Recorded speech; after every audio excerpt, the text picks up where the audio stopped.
So you can see across the top, we have the different phases, if you will. Within each phase, there are sub-phases, and then we get into the detail. So in this case, the person is looking to enroll. I'm trying to figure out what I'm going to do. So in this case, I opted to write the story from the customer's perspective. I hope you'll get lots out of this from the perspective of journey mapping. So if you're an experienced journey mapper, I think some of the parts about KPIs and process improvement, tying them together, will really hit home. If you're just starting your journey with journeys, perhaps this will be a good introduction about looking at the totality of the picture of the patient journey or customer journey as we go through.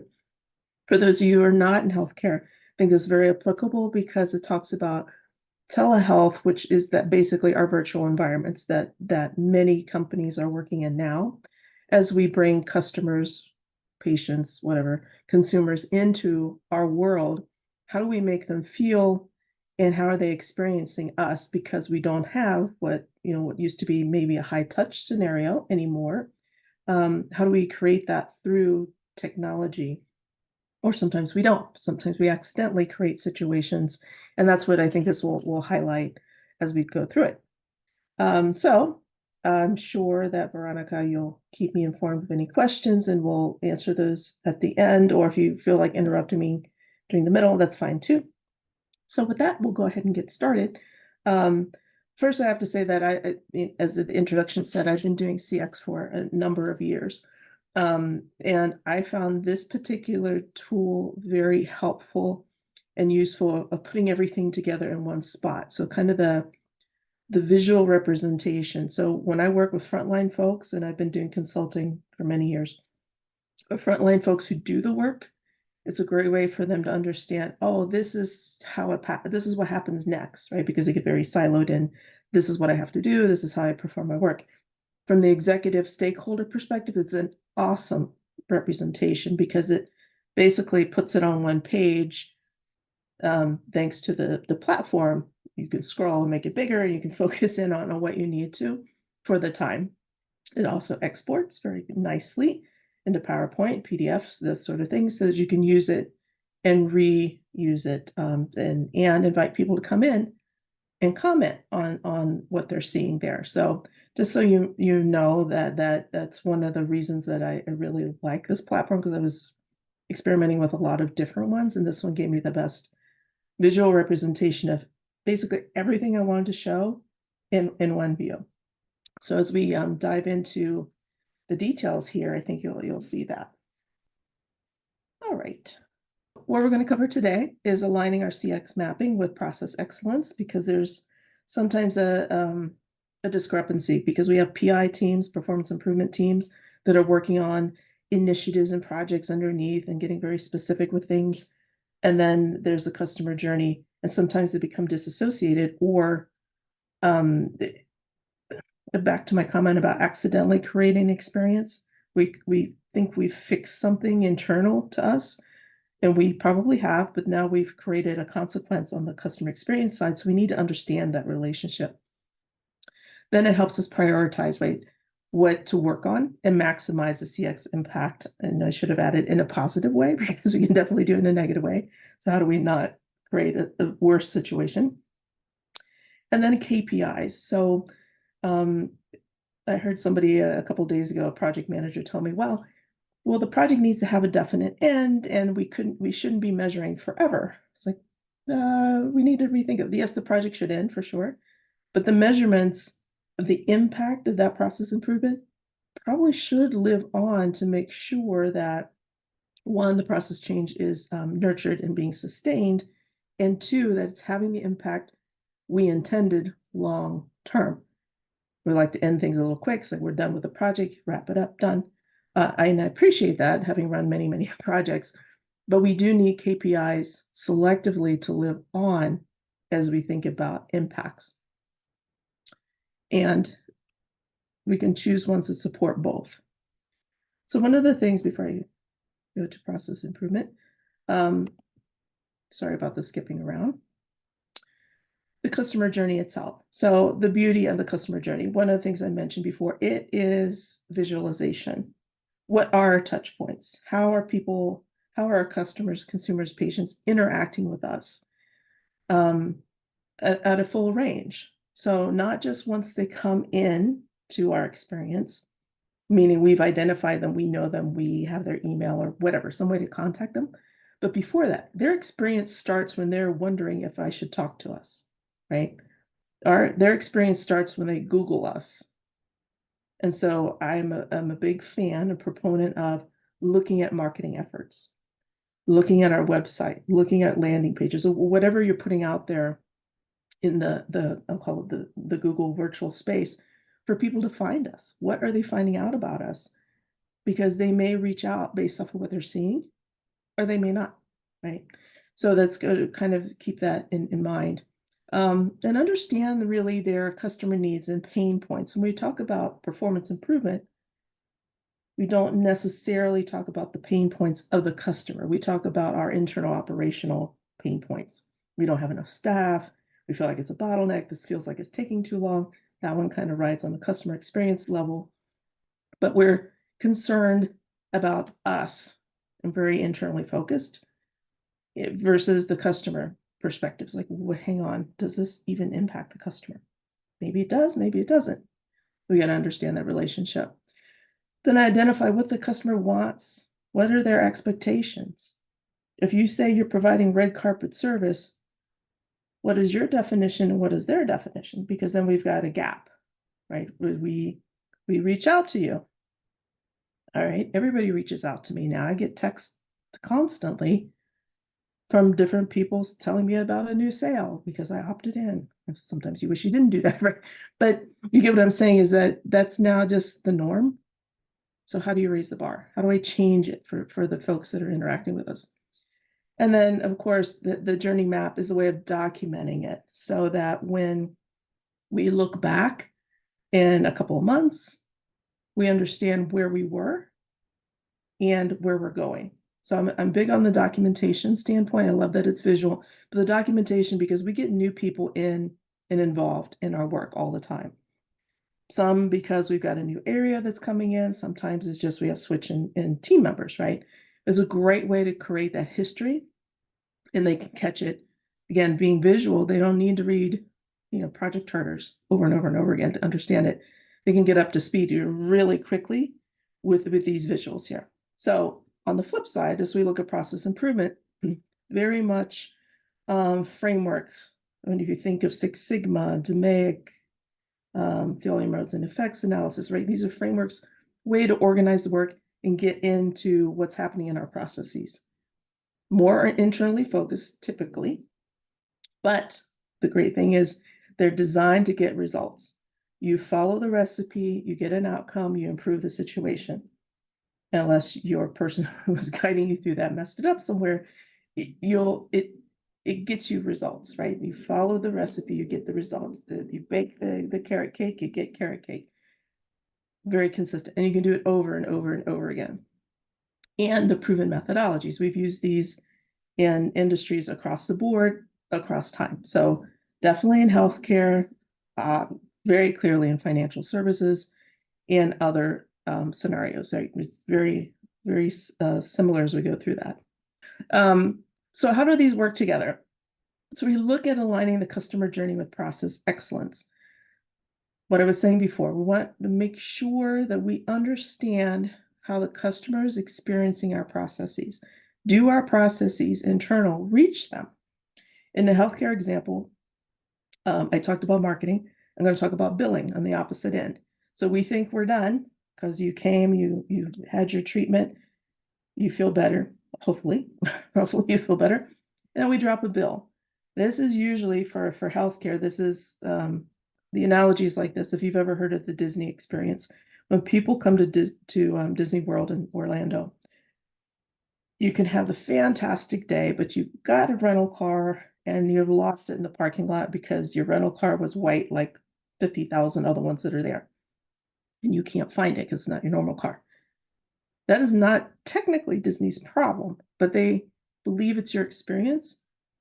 And so what they did is they created a process of like, they ask you what time did you arrive approximately. That's how they know what rows they were filling at those particular times, because they will drive you in those cute little, train cars, giant golf carts, basically, to your car. to help you find it. And you use a little clicker and you find it.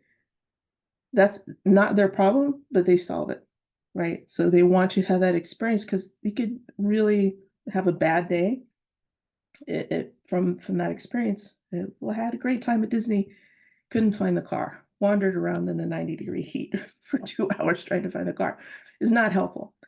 And analogous to that in healthcare is typically in the billing situations. In the US, when we drop a bill, we drop it maybe with no explanation. We've got insurance modifications happening in the bill. Patients don't understand. And then I get multiples with no clear definition of what's happening. If I call in, I might have to call multiple times, right? So I might have had a great experience because I feel better. I'm on my path to recovery. Oh, now I've got a bill. And that's where we kind of lose the synergy, the good feeling that I had from previous elements of that in the experience. So that's what I mean by understanding aligning the journey with process excellence. The other part is this guy looks very upset. Identify and address the customer pain points. So where's their angst? And in healthcare, it's not just that they feel physically bad or mentally bad. It's like this process is very difficult for me to maneuver. So I may opt out, meaning not opt-outing of text or anything like that, but opt-outing of participating with you because I Googled you, I think you were great. Then I signed up and I heard nothing. Or I signed up and now we're talking about 45, 50 minutes of data collection and re-data collection, just things that I wasn't prepared for. And now I'm aggravated with you because I think this is like too much, not my expectation. So then where these two come together is that how do we streamline the operations and eliminate those inefficiencies? So these are not reaching the customer. Yes, some of it is internal, but the focus again is that customer patient-centric approach. How do we make it seamless, streamlined for them and not feel like give them the impression that we don't know what we're talking about? For example, we ask their name every single time. If you're in a hospital, they ask you your name like every single shift. There's a reason for that, but the patients sometimes don't understand it. It's again about setting expectation and explanation of why that's happening. No, we haven't lost it. No, we know who you are, but we have to double check to make sure you still know who you are. And then we're giving medications to the right person, right? So there's a reason, there's a safety reason for that. You have to explain it. And when we put all that together, what we end up doing is giving those more seamless, satisfying customer experiences. So the patient feels like, oh, okay, I understand why this is happening. I got it. I feel it, right? I feel it better. I feel it in a more positive way. So I might feel bad, but I also know that if I follow along with you, this experience is going to make me feel better and really be frictionless. So it's not going to add to my stress or in any, kind of negative feedback. So to identify the pain points, we have to have the customer insights, the patient insights. So if you have patient satisfaction data, it's a great place to start to understand what both the complaints are and the happy points. Where were they when something awesome happened? Often we celebrate the teams who provide that excellent service, those call outs, but we also have to understand, is it hopefully not an anomaly, right? That's hopefully our norm is just somebody felt really compelled to say something great about it. But we also need to understand the complaints. What are they complaining about in different sections? And it can be complaints about anything. Again, back to my point about the continuum of how are they finding you? How are they finding your website? How are they finding the experience of your website? If it's confusing, if the font's too small, again, it's knowing your demographic. Who is the website designed for and who are you serving? Sometimes there's a discrepancy between those two, and I'll talk about that in the case example. There's a discrepancy, or frankly, there was not a definition. It makes it hard to really design a website experience for the person that you serve. But the more you have about and understand the information about who these people are as your consumers, patients, customers, the better off you'll be. Process mapping, some meticulous process mapping. I'm a big fan of that. Part of it is a little bit of a bias, I'll admit that. As a process engineer, first level training, is very important because it's understanding the nuances of exception handling, but also understanding the volumes that go through exception handling. So when you're talking to somebody who does processing of the work and they say, well, sometimes we end up going down this route, you need to investigate this. Like, what does sometimes mean? Is it every day? Is it every hour? And of course, the more data you have to back that up to understand the volumes that are going down the different paths, the better you can build the customer experience around that. To go, okay, it's exception handling because maybe the insurer requires something different, changes the patient's experience, but it's a requirement. Or is it we're internally doing something that's causing 4 extra steps? Maybe we could reduce that. It doesn't need to be that, right? So it wasn't a requirement from an external body we cannot control, but it's an internal thing that we just kind of built. Typically, we'll see those around technology platforms, things that we're buying off the shelf, that they say the workflow must, right? They must do this. And you do that, and then you're like, nah, that didn't seem to make that much sense. Can we adjust it? Certainly, you may customize. And then if you deal with a lot of IT vendors, or you are an IT vendor, you know what that means. Like, we got to develop and build, and now we're delayed. But you should do what's right again for the patient. Now that when you put those two together, gives you a prioritization. You understand where the pain points are connected to the processes and how to really focus the work on what matters most, because you can't hit everything. And I'm a big proponent of that. We have to have prioritization. One of the kind of Six Sigma tools that I am fond of is failure modes and effects analysis, because it gives a great framework, gives you prioritization, and forces you to really capture the volumes, the impacts, the frequency, asks very important questions, so we're not just going off of my gut says this. Okay, if we don't have data, well, how close can we get? But it gives you, again, a structure for that and references so you can go back. For those of you that do a lot of risk assessment, it's very similar to a risk assessment tool. Or if you do cybersecurity threat risk type of thing, very, very similar. Is what's going to be a remedy for the threat that you just identified. Very, very similar concepts. KPIs becomes the next thing, the next step. And as I mentioned before, these become really, really important from the standpoint of you want to measure what matters most. What is the impact? So you have a process change. What was the intention, the intended impact, target, so forth? We should be setting those in the project, but bring those to life in your KPI scorecard, whatever, to carry forward until you recognize that that is performing at the level you expect consistently over a very long period of time. So a little side note on executive dashboards, all those KPIs should definitely be reviewed for relevancy at a regular frequency and not just be there because it's always been there, right? That wonderful process improvement. Don't fix it if it's not broke. Well, I didn't say it was broke, but do you really need that? And now we've forgotten why we had it, and maybe we changed the data definitions under it. Probably need to relook at that. So just kind of keep that in mind. You do want continuous monitoring, again, over time, right? Not just for three periods so that we have a line, right? So now we know we have a trend. Yay. No. Go beyond that. But you have to understand if your process is in control or out of control, if you're noticing seasonalities, anything like that, you need to have it run through a period where you know the attributes of your data.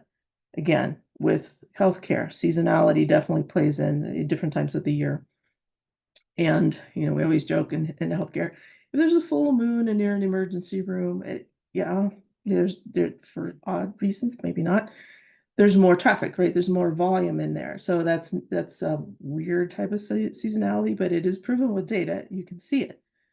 Also seasonality around holiday times, what people do or don't do. Elective surgeries have a tendency sometimes to go down because they want it to quote unquote enjoy the holiday.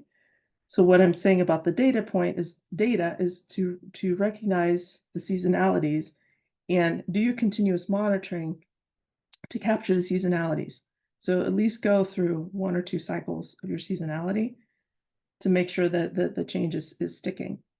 What I mentioned before, iterative refinement, always check those. Are they still relevant? Is it still measuring what we thought it was measuring? Have we changed so much that that one doesn't make any sense anymore because we've evolved past it? Then take it off, replace it with something else. And data-driven decisions. So in healthcare, we have so much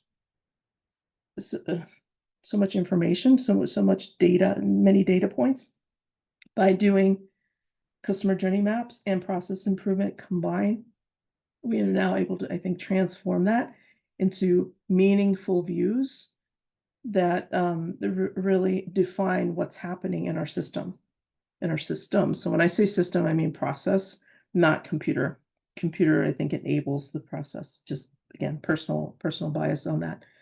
But it is really about your data and making sure the decisions are based off that.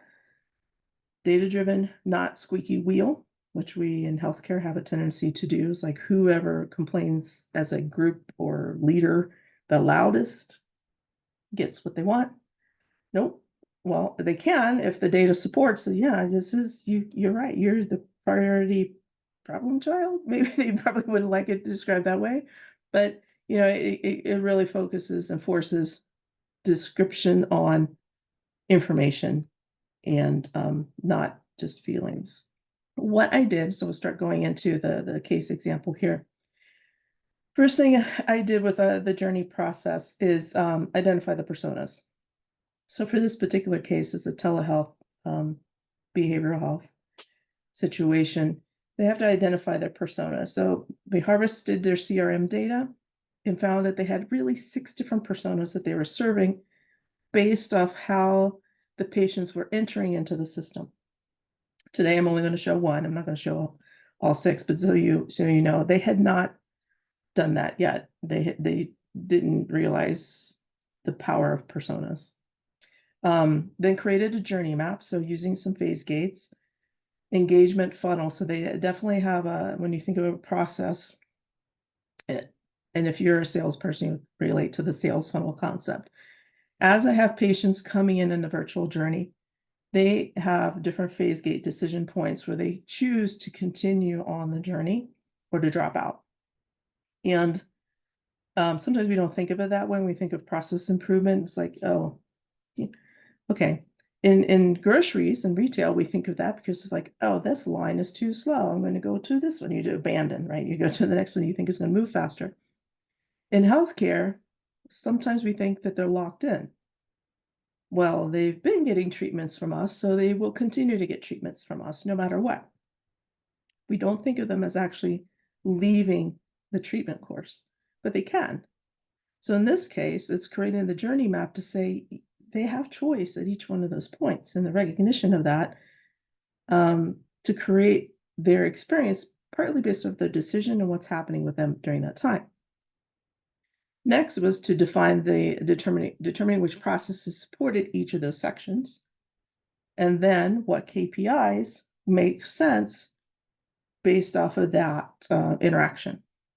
And so in some cases, you're already measuring them. Sometimes you're not. You have the data, but you haven't really used it in that way. So this is kind of, for me, the exciting and fun part because you're using it to fill out the story, if you will.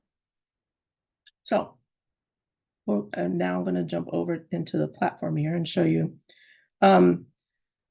The persona we'll focus on is the self-referral. So this is somebody that would have been looking and doing Google searches and talking to friends and family and so forth. And this picture actually came from the platform itself. So it kind of generated this. It's like, okay, it works. It's not really any person, but you'll see here in a moment how that reflects the the actual journey. You'll see there that we have Robin referring to self-referral. Going into the CRM and understanding about that patient, so I was able to find out her age, where was she working? So these are type of things that they had based off the patient's demographic information. What was she worried about? Her overall concerns in general, which would indicate why she was coming in. Why was she interested in these services? So it's understanding that first. And that was very important because as we looked at each of the 6 personas, overwhelmingly, the personas were female. So I call that out because the web page, kind of give you a little introduction to the beginning here. The web page itself had older gentlemen in lab coats, the traditional doctor look, as the web page. It's like not really who I want to talk to about my mental health status, and wasn't really representative who you talk to once you had a provider. And so you can see kind of the mismatch there. It's like, well, gosh, it doesn't feel very inviting if this is me as Robin. I was like, maybe not. But anyway, so the platform itself has different templates. I recommend that if you have a template you can find online, that you use it as a starter and do adjustments. That's what I did. So they have a great healthcare example, and I just used it to create and adjust. So very similar to what Veronica was showing at the beginning. I'm going to zoom out. I'm sorry, it gets very small, but so you can see across the top, we have the different phases, if you will. Within each phase, there were subphases, and then we get into the detail. So in this case, the person is looking to enroll. I'm trying to figure out what I'm going to do. So in this case, I opted to write the story from the customer's perspective. You can get that based off of how well you develop your persona and how much information you have. If you've been doing customer surveys, patient surveys, you can get some more of that information. In this case, you'll see that, she's looking for answers. She doesn't know what to do. The storyboard is a great example of visual along with the process and channels. So it kind of ties this together from a stakeholder perspective without saying exactly detailed level. What's the problem? Well, she's worried, but she's going back and forth and up and down this line, checking with the website, friends, and insurance plan. Is this covered? Who's my physician? What's my physician say? Would they recommend that I use this? And their emotional experience, well, they're worried right at that point. Touch points. So the touch points section is where we pulled in the internal processes that might be happening. So she's searching for information. She's reading the testimonials and ratings, which were things that were showing up on the website. May or may not have been helpful. So that's kind of the next deep dive, right? And matching the service to her need. Am I able to make that connection off the website and what I'm Googling to my needs? So this is where we get started in the healthcare path. Maybe I don't. Maybe I can't.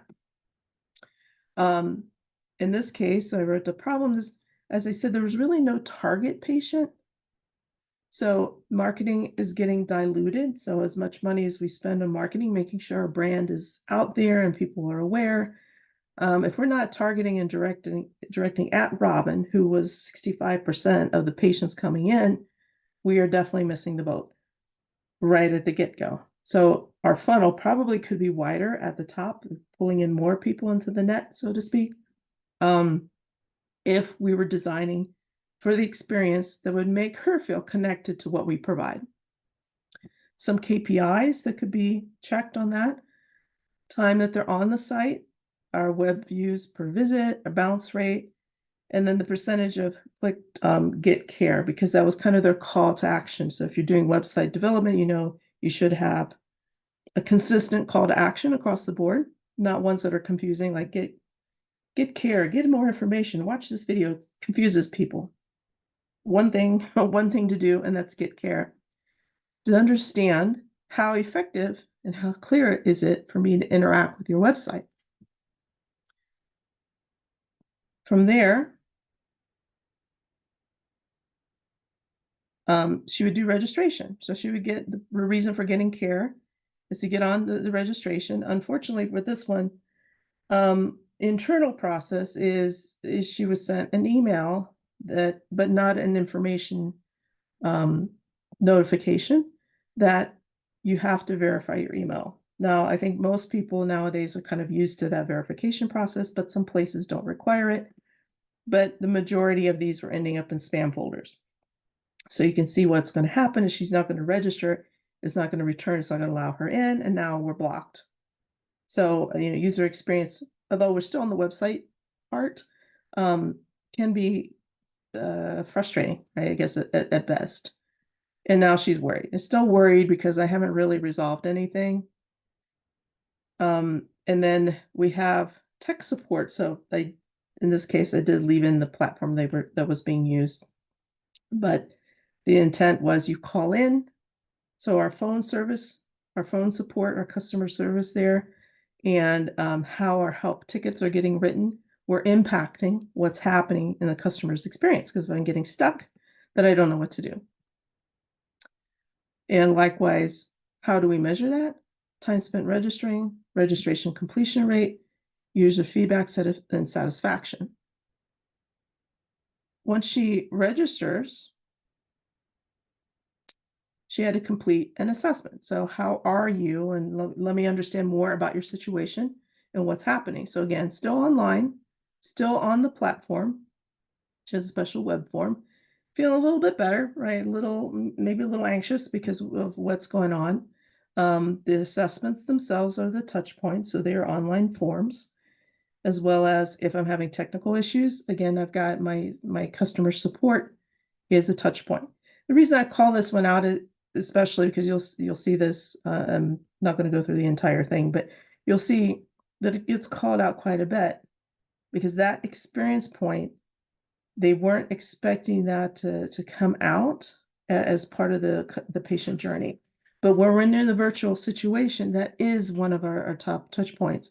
What is it like? What's your phone tree like? What does your IVR feel like if you have to, as a user, have to yell at it because it doesn't understand what you say? Or what happens if your choice is not on there?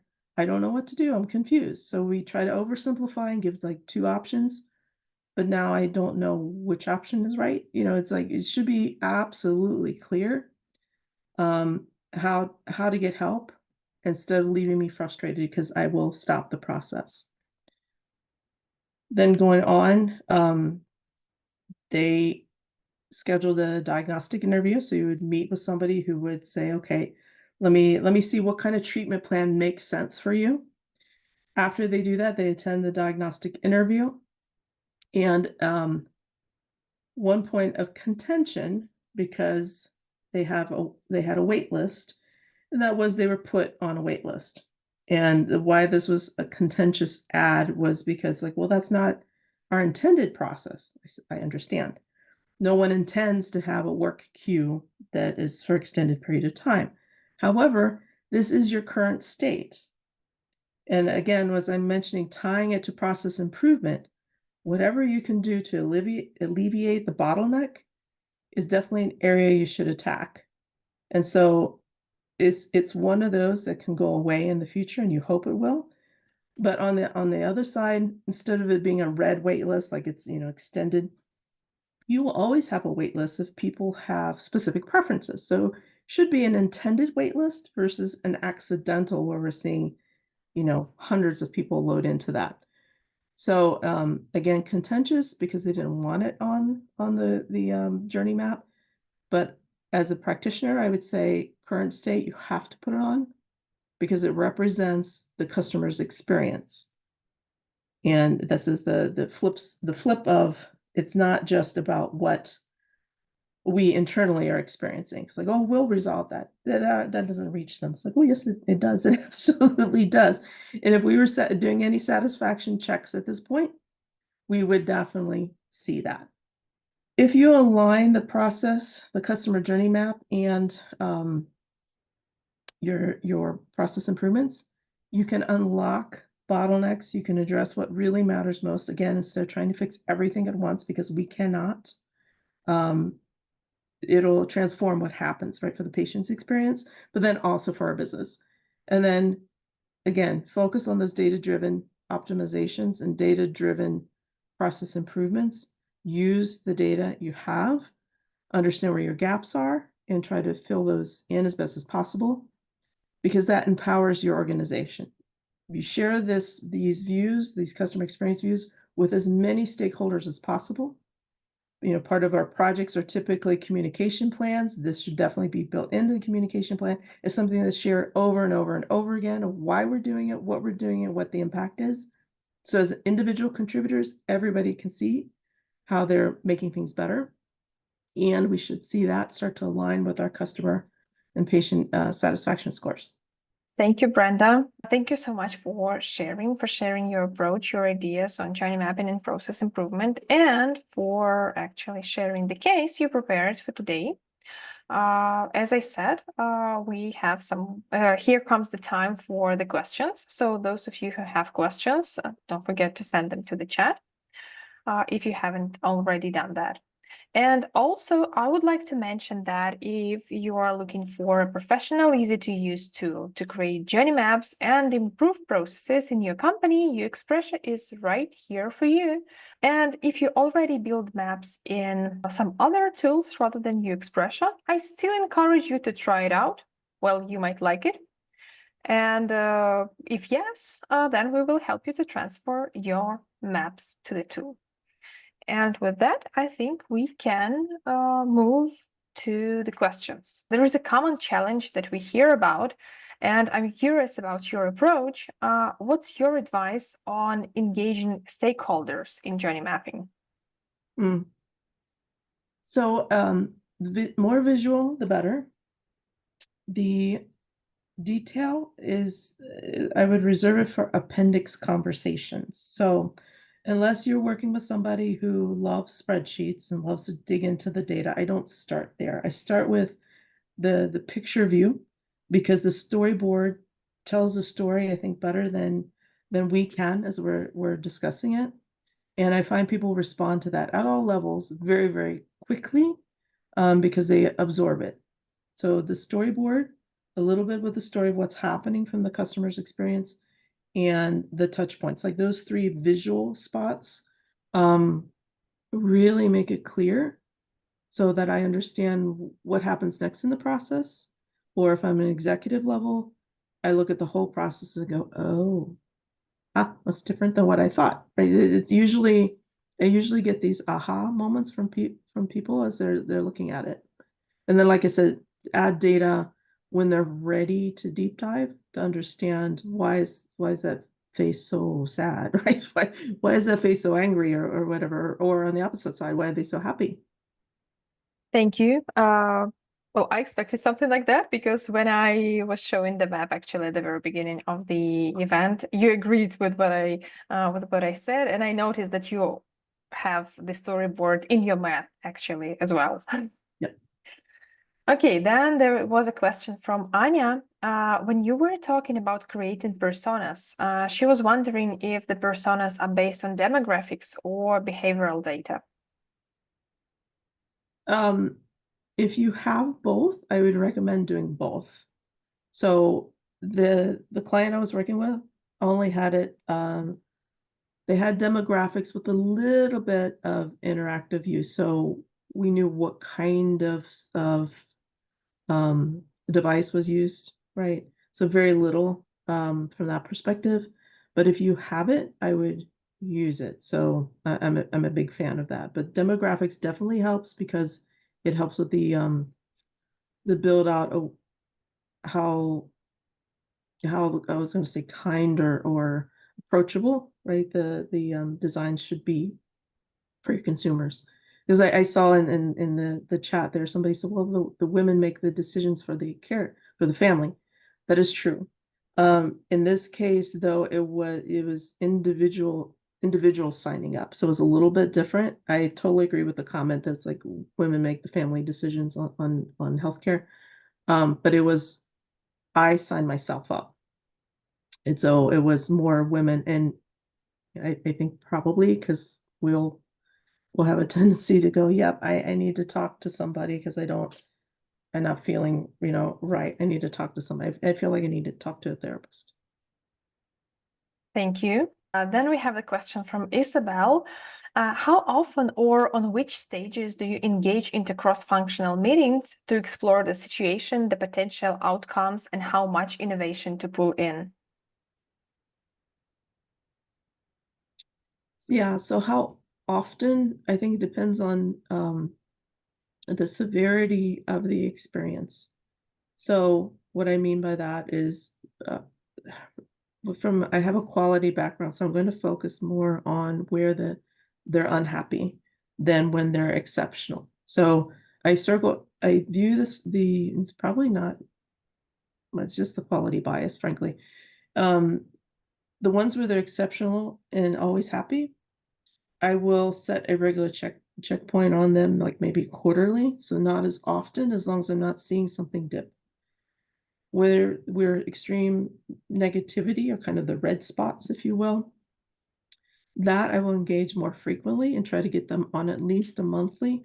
If we have active projects going on with them, it's going to be more frequent than that. It's like weekly projects. We're supposed to be implementing changes and monitoring. It doesn't mean there are hours and hours of meetings or anything like that, but at least a touch base or huddles, like, look what's happening, because you should be monitoring that, because sometimes people don't in the beginning, so they need that accountability partner to help them to remember, oh yeah, I'm supposed to check that. We made that change. We did it. Well, how's it going? I don't know. That's not an acceptable answer. You have to know how it's going. Thank you. And to finish it up, we've got this question. How to scale journey mapping? How to scale it? Mhm.